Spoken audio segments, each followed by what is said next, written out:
And welcome to Liquid Lunch. It's me, Hugh, and Hildegard is here, and we're starting a little bit early today, and we are blessed. We're very happy because we've got His Holiness Younus Algohar joining us in the studios. Thank you. Back in Toronto from Mexico, and we're going to have a great conversation, some very serious topics. Well, topics that need to be discussed, right? Global peace, unity, doing away with division. And I'm so glad I have the opportunity to be with you here again. Thanks, I Hildegard. felt a little abandoned when I do the show on my own. Poor Hildegard. The divine masculine is missing then, so I'm really glad we are here today. Yeah, and we are talking about some very serious topics. Welcome, His Holiness. Thank you so Why much. don't you begin by sharing what's on your heart and mind now that you have met with 700 people in Mexico just recently? Yeah. Share the goals that you have of unity and activating human hearts to begin with. Mexico was a wonderful experience, especially people. They were all dressed in white, which is a sign of unification, and they were there for spirituality, unity, and love. It appeared to me as if they were already ready. They were just sitting there, and their quest for internal peace, spiritual peace, was almost complete. So I was really happy, and I enjoyed talking about spirituality among those people. And they were really good people, very good people. Is there a large community that you're connected to in Mexico? Actually, I didn't know where they came from. They were all invited by Master Paul. Okay. Yeah, so the Grand Fraternidad Universal organized it with you, this event? Yes. Okay. It was organized by Universal Brotherhood. Would you be so kind and define for our audience, how do you see spirituality? It seems to be such a confusion. Religion, spirituality, personal daily life struggle. How does it all fit together? Could you give us some insights into your perspective, please? Spirituality is the knowledge that caters for the needs of our spirits and our souls. And previously, historically, spirituality was added to monotheist religions like Christianity, Judaism, and Islam. Like you must have heard of Kabbalah, which is the spiritual offshoot of Judaism, and then Christian spirituality, and then Muslim spirituality, Sufism. So spirituality was added to religions for a purpose, and the purpose was so that people who practice these religions may be connected to God, because the only way to connect to God is through spirituality. Whereas the religions are a set of belief and a set of rituals and customs and how to worship. Spirituality is the only means to connect to God. And now here we talk about spirituality without a religion, because humanity has had enough at the hands of religions. Religions once were good, and because of these religions, a lot of people were connected to God. However, after the departure of the founder of the religion, and after the collapse of the spiritual system in those religions became futile, and people started to become extremists and fanatics because they were not connected to God. If you are not connected to God and you still follow a religion, that's really, really, really dangerous thing. Religion is only good when the religion can connect people to God. Without being connected to God, following a religion will always lead people to become extremists and fanatics. Now, we've seen a lot of that lately, unfortunately, and especially it seems the latest division is in Islam. And you were talking earlier, and you mentioned that different sects seemingly represent an aspect of Islam that is really not aimed at unity, rather than destruction and more segregation. And there was a recent announcement made by the Iranian president, if I understand correctly, in the United Nations. Would you like to comment on that, please? This statement by former president of Iran was made in 2008, Ahmadinejad. But this is what they believe. And Islam is one of the three Abrahamic faiths: Judaism, Christianity, Islam. All three religions, the basic principles of all these three religions are the same: monotheism. And the father is Abraham, the father of all prophets. So I don't see much of a difference between these three religions, apart from different rituals and different laws for people to follow.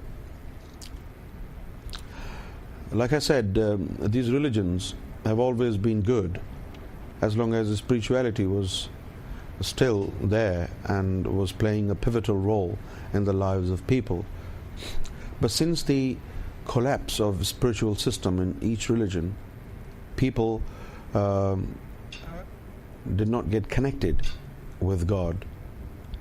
It is the awakening and enlightenment of the heart and the souls and the spirits which make a bridge between man and God. And because of this bridge, which is built by spirituality, you're connected with God. You begin to manifest attributes of God. So I display, as a human being walking around on this planet, I'll alter how you occur to me or how my next door neighbor occurred to me, and then it impacts on me changing how I interact with other human beings? Yeah. Is that the process of me becoming more aware of my connections to a higher being or a higher force? Let me clarify the former point that I was trying to make. God said in Bible, God created men in his own image. With the connection, when man is connected with God, man is supposed to receive attributes of God from God. And God's attributes manifest in the character of man. This is how he becomes compassionate. This is how he becomes kind. This is how he loves everybody. Now, if man is not connected with God, all these positive attributes, divinely attributes of God, do not manifest in human beings. And this is how they become a prey to negative forces, evil forces, so to speak. So, I mean, we look at the world now, and we see in all those religions. Let's just talk about those three, the three Abrahamic faiths. That there are groups in all of them that are that have become radicalized in the sense that they view their own faith as the only faith, and they go back to the scriptures of that faith as a justification for keeping themselves separate and not moving towards unity. But in particular, we're talking about going back to what Ahmadinejad was saying at the UN. And it's kind of funny because I think all three of these faiths are anticipating, at least a part of the doctrine of each is anticipating a Messiah, either the coming or the return. And this is what is happening in Iran, is that a doctrine is being preached that the awaited one, or the Mahdi, is coming to kill the infidels. Now, where does that idea come from in the first place? Well, every religion has a concept of a messianic figure who would come towards the end times and who would save the world, save humanity. Judaism has a similar messianic concept, the promised Messiah. And the Christians are waiting for Lord Jesus Christ. In a similar way, Hindus also have a similar concept, and they call the awaited one Kalki Avatar. Mm-hmm. And Muslims also have this messianic concept of the awaited one, who is supposed to come towards the end times.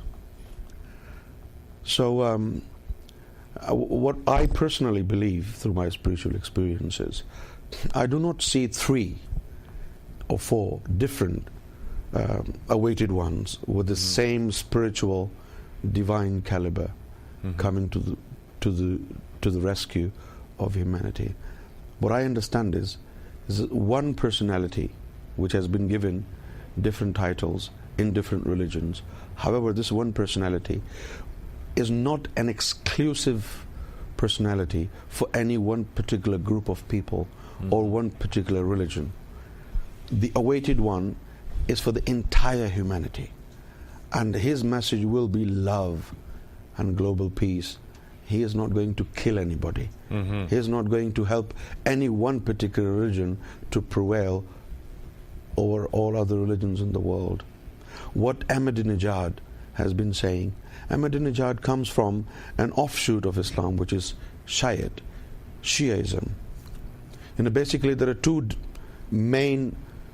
big denominations in Islam right now. One is headed by Saudi Arabia, Wahhabism, and the other one is supported and believed by the state of Iran, that these Muslims are Shia. And what they're doing, this is a tug of war, what they're doing is they're trying to take power, take control of the region. You must have seen there is a war going on in Yemen, and half of Yemen is a supporter of Saudi Arabia, and they follow their version of Islam. And the other half of Yemen is a supporter of Iran, and they follow their version of Islam. And both countries are trying to gain control of that country. And in a similar way, Iran is trying to gain control in Syria. Iran has been fighting with Iraq in the past for at least 11, 12 years non-stop. And then Iran there are some organizations, terrorist organizations in Lebanon and in Syria. So they're actually trying to gain control of the region. And we don't really hear a lot about that. I mean, there's a lot of talk about what's really going on in Syria.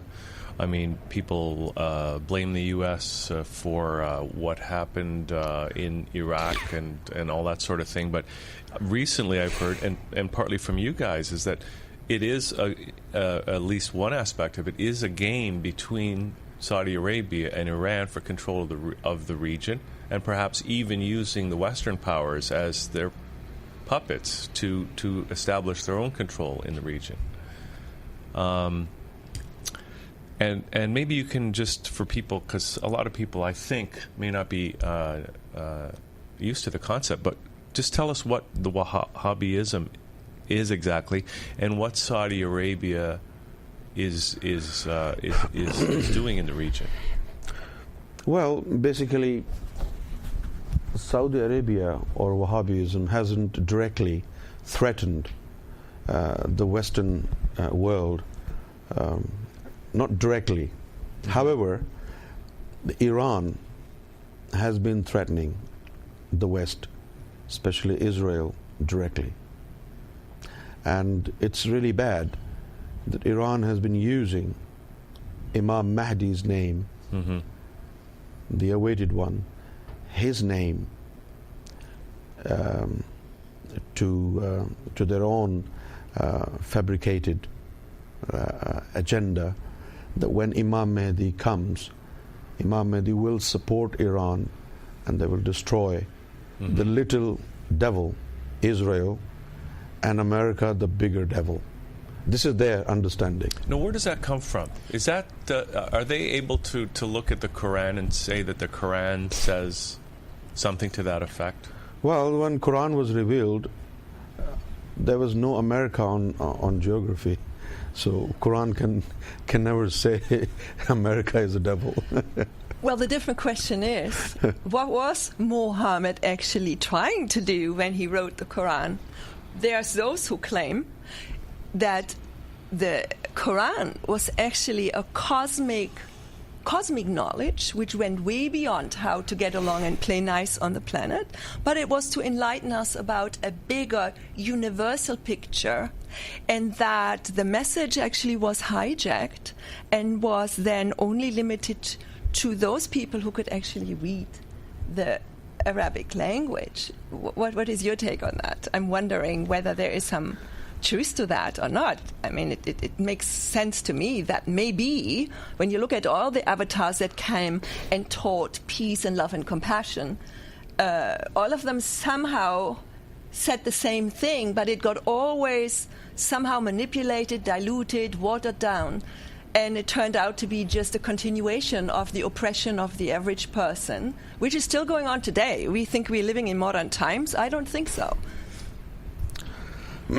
Well, how I see the revelation of Quran, or the revelation of Bible, or the revelation of the Old Testament, when these revelations were made from God and this revelation reached these universal teachers like Abraham and Moses and Jesus and Prophet Muhammad, this was an spiritual experience, and these revelations were revealed upon the hearts. The heart was the recipient of the revelation from God. So what happened? 1436 or 38 years ago, there were no cameras, you couldn't record voice or images, nothing. So whatever was revealed, it was revealed upon the heart of Prophet Muhammad. And then he would speak. And when he would speak, people sometimes would write the words on goat skin or on stones or on walls. There were no papers, there were no such thing as we have like pens on papers today. So it was very, very difficult to record the revelation in form of words. So whatever revelation was received by Prophet Muhammad was spiritually stored inside his heart. And God or Prophet Muhammad never meant to give that revelation a form of words or a form of book. What we have today as a book of the Holy Quran is doubtful whether everything which was revealed has been correctly recorded or accurately recorded, or nothing is missing, or no word has been misplaced, or even some of the revelations were abrogated by God. They were revealed and later on God said, forget about it. It's been abrogated. So we don't even know whether those verses of the Holy Quran have been excluded from this book which were abrogated, or now they're part of the Quran. Maybe these are the verses which are playing havoc in the minds of different people, because some of the verses which were revealed from God were abrogated. So you're saying that I guess the same would be true of the Bible. That it's not, you're saying not necessarily the Word of God. That it is imperfect. Now, you say something like that, and that can... I'm in trouble. You're in trouble. I know that. With certain people. Certain people in the Islamic world are going to, not accept that, and certain people in the Christian world too. But what I'm saying is not irrational. That's completely rational. Right. But people are not rational all the time. But they have to be rational. Well, the question is, and you bring up a very good point, look at history books. Let's look at archaeology.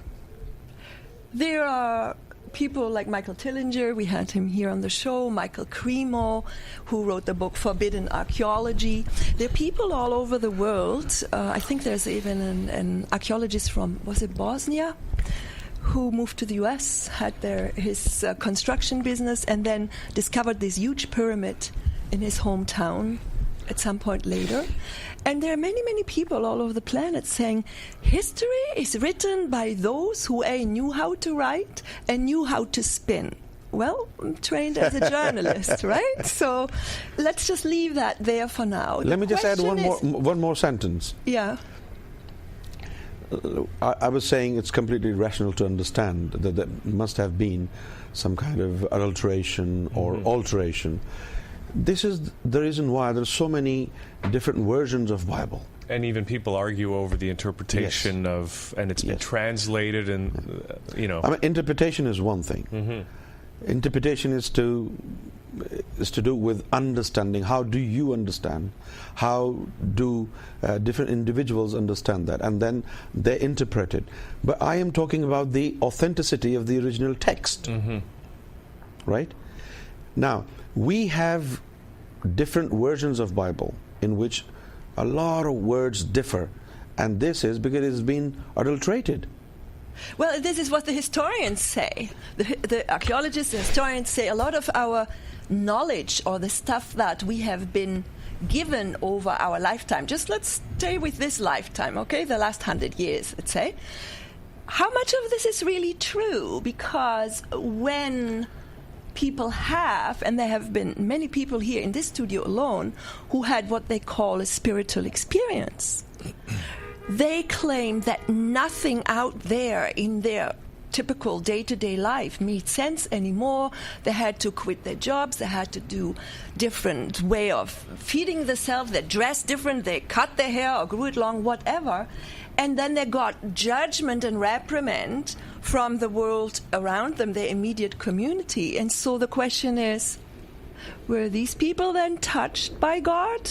Did their heart then suddenly open to a universal force, whatever we may label it? Is that, like, you're activating human hearts, right? You've come to Toronto, and I'm sure in Mexico you were talking about it as well. If I understood your message, is to really open the human heart to really make that conscious connection to something grander and higher than my physicality, my ego, my social status. Well, I personally believe that God is more concerned about helping people find Him. And if these books, celestial books, Bible or Quran or Old Testament, they don't appear to help them out, then I don't think God will be bothered. God can bless anybody, anywhere, anytime, without involving a middleman. This is my personal belief. He can open up to any heart, to any soul. He can bless anybody in whatever form, in whatever circumstances. He is an absolute power, and his main concern should be to bless people who want to love Him and who want to adhere to His attributes, to His compassion, to His bounty. And that's what I believe. So when people are hurt and they're fighting and they're in war, That's a negative force. Does that, I was just going to ask that, does that not then diminish my ability to love my fellow man when I don't have my basic needs met anymore? And we see now a lot of people go through that right now, leaving, Africa, moving into Europe, are in horrible situations where their basic needs were not met, yet in their home countries they were doing their best to take care of themselves and their family and contributing to their nation. Well, we have different abilities and capabilities in us. Now it depends, what do we prefer in our life? It's all about preferences, right? Well, it is now. People have more freedom now. They have the freedom to move to another part of the world, where in the past that wasn't available to them. Yeah. So it is a preference now. I mean, not preference in a sense that you're going out here and there for your economic reasons. I'm talking about spirituality. For spirituality, you don't have to move anywhere. Well, in a sense, too, there was a time, and we're going to be having a conversation later in the day about this, too, where people were born into a religion, and that was, or a spiritual tradition, and that was what they... It is not enough for anybody to be born in a religion and be able to understand everything of that religion or be able to be connected to God without making an effort. Because religion or spiritual ability is not inherited. You have to go and get it. You have to obtain it. So what do we do today then to get through? Because what you're talking about a message of spirituality that goes beyond the religions, right? True. And essentially looking at everyone, we're all in the same boat in a sense, right? True. And yet there are people who are tied to the religion, tied to the dogma of it, and treating other people, viewing people as other, right? Killing them or totally disrespecting them. How do we get through to those people? Because, as we said, you're talking about this is logical, what you're saying, but to get through to people who are not operating from logic, or perhaps they're locked in a loop of logic that tells them that, that the Mahdi is going to come to kill the infidels, and that they're part of that. How do we break through that? Actually, when Christians or Jews or Muslims, when they only want to exist alone and they do not want to coexist with others, I understand that they are not connected to God. If they were connected to God, they would have understood that Jews were also, their religion was also established by God, and Christianity was also established by God. They would appreciate everybody else's existence. Now, because they do not want to coexist in a society where there are more people and more attention is given to them, this is where extremism and fanaticism start. And you cannot tell them you are wrong. Well, here we are, and there was a time... We can only protect ourselves. We're in a situation today where all those cultures that used to, for example, one religion existed in one part of the world, and they didn't have to relate or interact with another religion, another culture. Now that was better. Well, it was maybe simpler, but here we are today, and there's no going back now. Everyone from every cultural tradition is living side by side with people from the other cultural, and we have to... I think this is part of the stress, too, that people... because I think that there's nothing more sacred than a person's worldview, because we're trying desperately to figure out our place in the world, right? And so when our worldview is threatened, and every other tradition, in a sense, is a threat because it's a different way of looking at things, right? When people are threatened, they try really hard to hang on to what they think they know about their place in the world. And maybe that's the point exactly where we need to take this conversation. Everybody talks about jihad, what about, rather than looking there, wait for the awaited one to come and heal everything? In the meantime, I happily am corrupting, I'm happily manipulating. I don't look at my own issue, because there's a power in one. I believe that very much. I experience it in my own life, and in the most difficult of situations, other human beings show up, do something, did something for me, and I'm going, whoa, who organized that one? So can you talk a little bit about that? Like, how does that spirit, all of this, actually hit the road? How does the individual, what can I here do? I can't do much about, standing between the various fractions in the Middle East and say, you guys, play nice. However, there's something I can do here, I believe, by working with my own heart center, on my own dirt, in my own perception, on my own lack of tolerance, on my own judgments. Is that the way out, or is this too Pollyannish to assume that working on myself actually impacts the bigger, grander good? I think on an individual level, we should try to generate more energy and share more energy.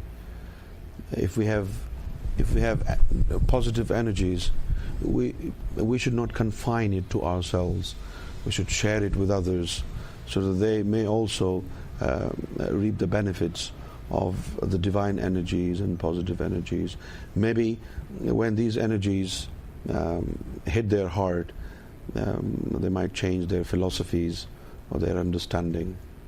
And this is exactly what we're trying to do, sharing our positive energies, divine energies with other people, without any prejudice or reservations. On a broader spectrum, we should forget about our ethnicity and religious backgrounds. We should all see that we're all human beings and children of God, and we should love each other, and we should forget about our religious or cultural differences and just spread love. Now, it seems to me that in Europe especially, because I think Europe is a different situation than here in the New World, because here we're all immigrants pretty much, right? But in Europe, you've got the established cultures, like in France, for example, and now you've got Africans, you've got Muslims moving in, and in Britain, because I know you're based in Britain, and I think the native cultures are a little more resistant to the idea of these new cultures coming in and moving into the countries. And I think it's, you live in Britain, so what is the situation like there? Because I think on the one hand, you've got the native British that could be resistant to that, and that you've got, I know you've spoken about that Muslim, at least some of the Muslim youth in Britain have become radicalized with all this tension in the Middle East and around the world. In Britain, especially English people are really, really nice, and they're really good. But the problem is, when you come from outside England, you bring in your culture, you bring in your religion, and now you want to impose your religion and your culture on them. That is bad. Like, is that really happening? I mean, here in Canada, at least my sense is that people come here and they, I can show you places in Toronto where there's a synagogue here and right beside it is a mosque, right? There's nothing wrong. If you're a Muslim, you come here and you practice your religion, there's nothing wrong with that. And however, when you want to force others to believe it. But I don't get the sense that there is that forcing here in Toronto. Have you heard? Yeah. No, not in Toronto. Mm-hmm. We're talking about Britain. In Europe? Is that generally in Europe? Are that what the Germans and the Austrians and the French people are scared of? Some people, some places, like Donald Trump said, some places in England are now, problematic. where some radicalized Muslims do want to impose their philosophies on others, and which is totally unacceptable. Now, why is that happening? And why is it happening in Britain in particular, and why not in Canada, for example? Maybe Canada doesn't have as much radicalized Muslims as Britain has. I'm curious why that Well, would be the one might case. argue that the British people, being a colonial country, much like many other European states, they have superimposed their religious worldviews, their way of life on the indigenous people in North America, in Africa, in Asia, all over the world. That is just part of being the colonializer. Is this like bad karma coming back to all of these colonial states? I mean, there's arguments to be made either way. How can I say anything about this? Well, maybe. Maybe, but but now there's instant karma, right? John Lennon. So now we can get over all that karma instantly. And I know you guys are very interested. One of the things you're working on is the de-radicalization of Muslim youth in Britain in particular. Do you want to talk about that effort and what is the strategy to do that? De-radicalization of the Muslim youth is very important. And in order to do that, we need a lot of money and a lot of manpower. There are organizations in England like Culium, which is supported by British government, and it is headed by a guy called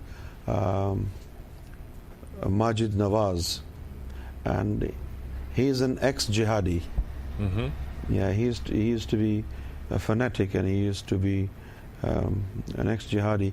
He was in Egypt for he was imprisoned in Egypt for 5 years, and then in those 5 years, when he was in solitary confinement in the prison, he reflected on what he has been doing and what his religion actually tell him to do, and then he found out he's been doing everything else for except what the religion is asking him to do.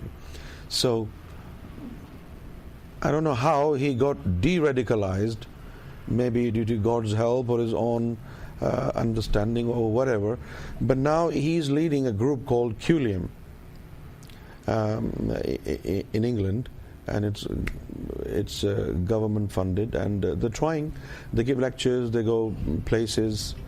And recently there have been a group here also in Canada.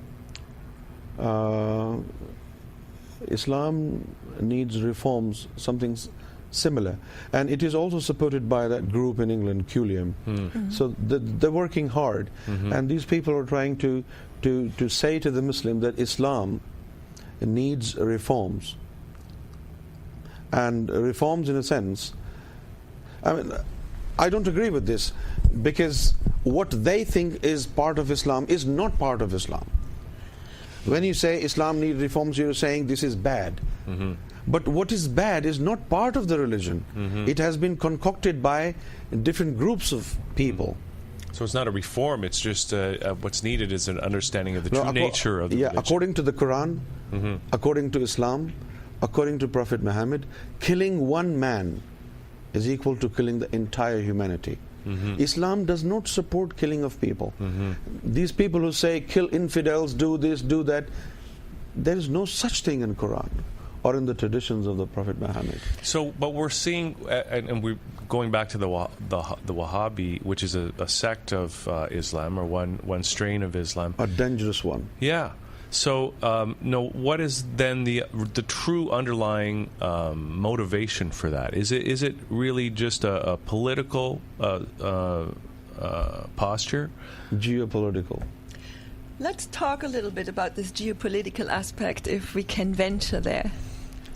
Again, in this particular chair, we get the privilege of talking to a lot of fascinating people, and there is one story that goes this way. They have been puppeteers. There's the official version of governments in any country, and then there are puppeteers that tell these people what to say and what to do, There's a white budget, there's a black budget.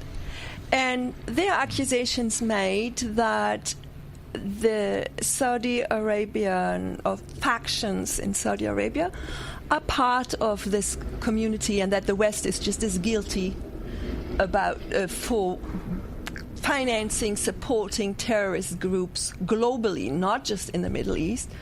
And it's done so that humanity really doesn't figure out who we really are and where we came from and how the universe works. This is way out there, but it would be very interesting to know. Let me say a few sentences. Let me say a few sentences, right? And then tell me, what do you understand? To the West and to the rest of the world, the biggest threat is Iran, right? And that is not a genuine threat, but this is how it appears to the West, that Iran is talking about apocalyptical messianic figure, the Muslim Messiah. He will come, and if he comes, then Iran will destroy Israel and America. So Iran is posing a more dangerous threat to the West and to the rest of the world. And this threat from Iran is more dangerous in comparison to the threat posed by Wahhabis or jihadis. Therefore, it is in the best interest, this is how it appears, it is in the best interest of the West to support Saudi fractions in order for them to defeat Shia fractions. So the threat posed by Iran to the rest of the world dies out there without West doing anything. So the West is kind of, in that sense, using Saudi Arabia and Wahhabism as a deterrent. Yeah, deterrent against to Iran. Iranian, Right, but you've talked about the Wahhabism itself is a real danger. It is. It is. Wahhabism is a real danger, right? Mm-hmm. No. You have to listen to me very carefully. Mm-hmm. Wahhabism is a real danger, and we see they're killing a lot of people all over the world, Muslims, Christians, whoever. Mm-hmm. They do not discriminate. What Iran is posing as a threat is unreal, because their concept of Imam Mahdi is false concept, and their Muslim Messiah will never come. Mm-hmm. They will never be able to either destroy Israel or America. They're just daydreaming. It doesn't exist. Such a Messiah who will come and either convert everybody else into Muslim or kill all the non-Muslim, there is no such thing. So this is all hocus pocus. It's a complete hayox. So this is just a verbal sort of threat. Mm-hmm. You know, I will call it a verbal diarrhea. Mm-hmm. It has nothing to do with reality. There is no such thing that there is a Muslim or Shia Messiah. He will come and he will destroy Israel or America. There is no such thing. It's just phraseology. It doesn't exist in reality. So let's talk a bit more about the end of religion, and what is your perception on why is it that religion is no longer helping people, even though some people may be taking offense to that? Because like I said previously, religions were good when spirituality was playing a role in those religions.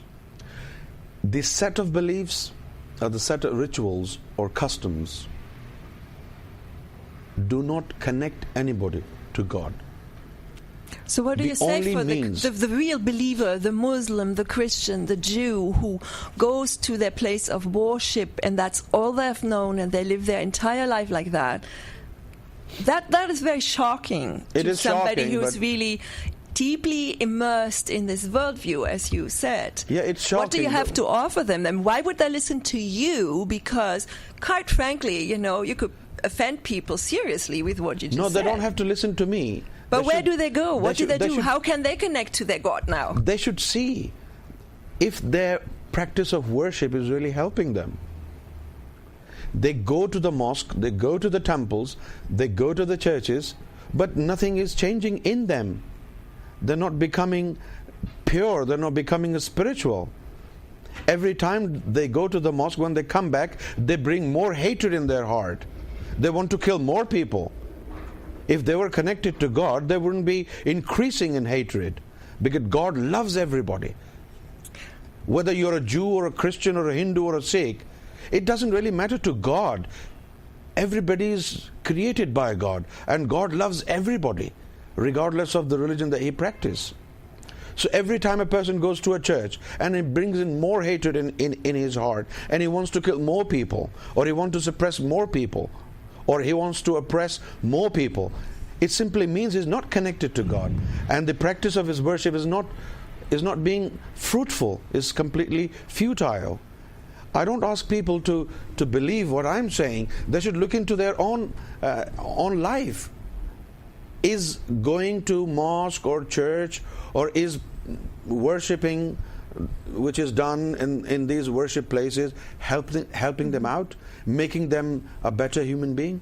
No. Yeah, we have all this information, we have all these centers, we have all these spiritual groups, and yet more people commit suicide now, or maybe we hear more about it, whether it's young Aboriginal people or Western people or Catholics, Muslim. A lot of people are seemingly in chaos, in inner turmoil. True. Depression and suicides and medications. Which is kind of why, I think that's part of the reason a lot of people feel that we're in an end time situation.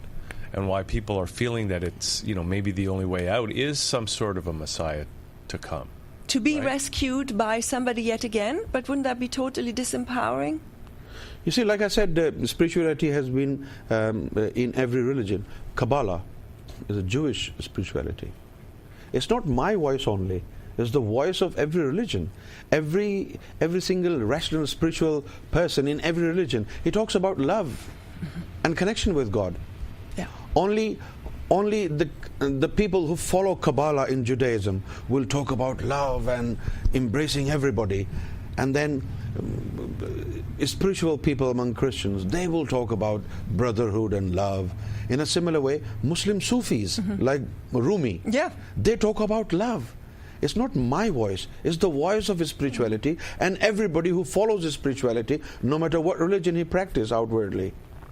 So here we are. We're in a pickle globally, right? We've got situations, quite a we jar. got technology, we got environmental problems, and religions have been pickled.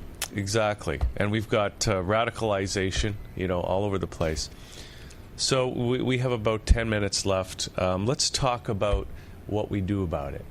What can we do? What can the people out there who are watching this do? How can we make it go a little bit better? You see, you have to come out from that, virtual solitary confinement of your mind. Like, I'm a Muslim. No. You have to think like a creation of God. You have to appreciate that this man, no matter what is the color of his skin, at the end of the day, he was created by God like I was. This man, the color of his skin is black, but that's not his fault, right? He didn't dye his skin in black. And then our soul do not have any color. We're all same. Jews or Christians or Muslims or Sikhs, our souls were created by God. Our bodies were created by God.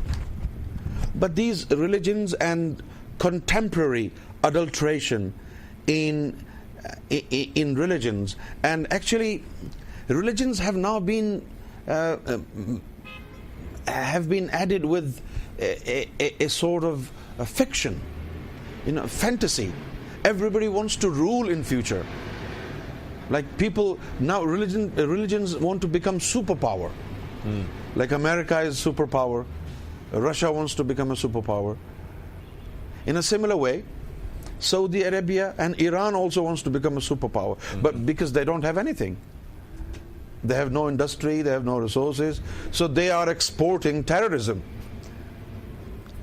International export of terrorism. They want to become superpower. We have to come out from the shell of limitedness of these religions. We have to think like a creature of God. And we have to think that all men or all women are equal in the eyes of God. We should not hate anybody. We should love each other. So how can we shake that essence of the human heart up so we do not discriminate by sex, color, race, religion? The only way. When the heart is activated, when the heart is spiritualized, when the heart is able to communicate with God, then with God's presence, you will appreciate God's creation. So do I need to ask? I'm coming from the Christian background and studying some of the text I was exposed to. It would always say, ask and you shall be given. Okay, ask. If you are not given, then? Well, it doesn't say it's given to you the way you expect it to be given. This is where the problem starts. You're made to believe in things that you don't even want to, you can't even see them. Now, belief is a very tricky thing, right? You're just required to believe whether that thing exists or it doesn't exist. This is a very tricky thing, belief. So what do we do? Well, we better be connected to God, honestly, rather than believing in things. And how do we do that? Because you're saying that it's not enough just to ask. Yes, yeah, of course. Let's just... By activation of the heart. When God's energy enters your heart, you will start experiences. You will be communicating with God. When you're opening up your heart, when you're enlightening your heart, you're not actually believing. You're actually observing. You're experiencing. Would you mind sharing a little bit about your experiences in your life? Because you had a certain experience or certain experiences maybe in a time that many people can relate to, where you are living life a certain way, you are educated a certain way, you live in a certain society, and then what happened for you to open that heart? Or have you always been so deeply connected to God? I was never connected to God, and I was a very short-sighted, shallow-witted person. I was born in a Muslim family, and I thought the only reality is Islam, and the only good country in the world is Pakistan. That's what I believed. But the moment I met with my master, Lord Radicalize Shahi, and he initiated my heart, since that time, my heart has been spiritualized and it started to open up. And I came to a level in spirituality where I realized that everybody was created by God. And these divisions do not really mean anything in reality. And I go to a mosque 5 times a day, and I've been doing it for the past 15 years, but it didn't bring any change in my life. Why should I do it? Then I quit. And this is how my entire philosophy changed. And I don't practice Islam anymore. I practice spirituality. So changed from the inside out. Changed from the inside out. And this is what the Messiah Foundation is all about, right? And Lord Radicalize Algohar Shahi is in occultation, right? So how do people now go about getting their heart? Well, yeah, because we can't all meet him. You're a lucky man to meet this person. But do we all have our own little Well, you can be in contact with Lord Radicalize through me. Okay, how do people do that? Well, whatever you are supposed to receive from Lord Radicalize Algohar Shahi, You can receive it from me spiritually. Now, how do we do that? Because You have been receiving it. You don't just appreciate it. see, You have been receiving it. so we don't have to spend the cab fare, Hildegard. To go where? Exactly, nowhere to go. The Hildegard has seen Lord Radicalize Algohar Shahi. She has met Lord Radicalize Algohar Shahi spiritually. Yes. And I know his Lord Radicalize Algohar Shahi comes to her and hugs her, and sometimes That I don't know, really? yeah, he does. He does? Okay. I can't believe you didn't know that. I didn't know that. But then there's so much that happens beyond the conscious mind that we are not Of course. aware of, right? Yeah, mind.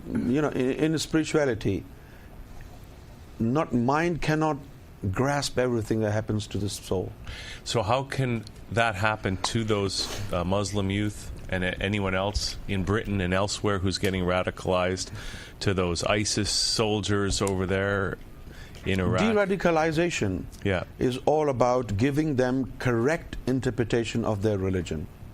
When somebody is doing something wrong, considering that this is his religious duty, and he is given the true interpretation, look, what you're doing is not what your religion means, then they will stop.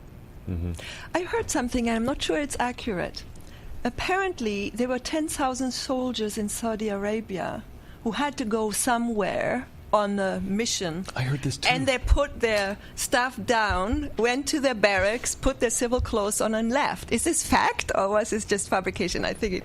I don't know. Have you heard about that? I never heard about that. I did. I heard they were being... Did you hear that as well? I heard that. I heard that they were being sent to Yemen and they just refused to go. Yeah, like Really? Yeah. John Lennon said this in the 70s. As students, we were demonstrating in Bonn on Beethoven's house good. Yeah, and that's saying, really good. peace can happen if nobody shows up. Imagine it's war and nobody shows up. Yeah. Really, That's- right? What a radical thought. And James Twyman today, actually, at 12 o'clock, for somebody who can tune in, has his world meditation organized for the next 3 days from noon to 12:15. And people just tune in, do whatever they think they need to do to contribute to world peace. Wow. What do you think of that? Yeah, that's wonderful. Now, you're in Toronto today. I don't know how long you're in town for, but we want to, of course, give people the website so they can get and stay in touch. And do you want to let people know where you're headed to next? Because you had people meeting with you in Mexico City, and I'm presuming you're continuing traveling and meeting with people. I'm going back to England, and then we're coming back in June again. Back to For Toronto? Peru. Oh, Peru. Yeah. Okay. And how can people listen to your discourses? I understand you actually Online. do always give Live discourses. streaming. And that can be accessed through the awaitedone.com website also? Yes. Yeah. That's Okay. it, the awaited one. The awaitedone.com? Yes. Okay. And should we give out any other websites? Yeah, there is one more. goharshahi.us. Okay. Okay. goharshahi.us. And we're going to put those in the credits. So, any final thoughts you want to leave people with today? Love humanity, and love can be obtained through spirituality. That's all. Okay. That's great. Thank you so much for visiting with us again today. Really Thank you so appreciate much. that. I really enjoyed this talk. Yeah, it's always fun. It's really and nice. more than fun, it's actually meaningful, and Yes. we're hoping that this message gets out because we all want a better world, and we want to Thank you get so along much. with our friends and our neighbors. So Thank you very much. thanks for doing this. So we're going to take a little break, Stay with us. Hildegard. We'll be back in just 5 minutes. or maybe more than 5 minutes, Or maybe we'll do the 15-minute meditation and then come back at 12:15. or maybe something else will happen. Or maybe something else will But you happen. can So keep it- stay tuned on thatchannel.com. Thank you, Hildegard. We'll be right back. Maybe.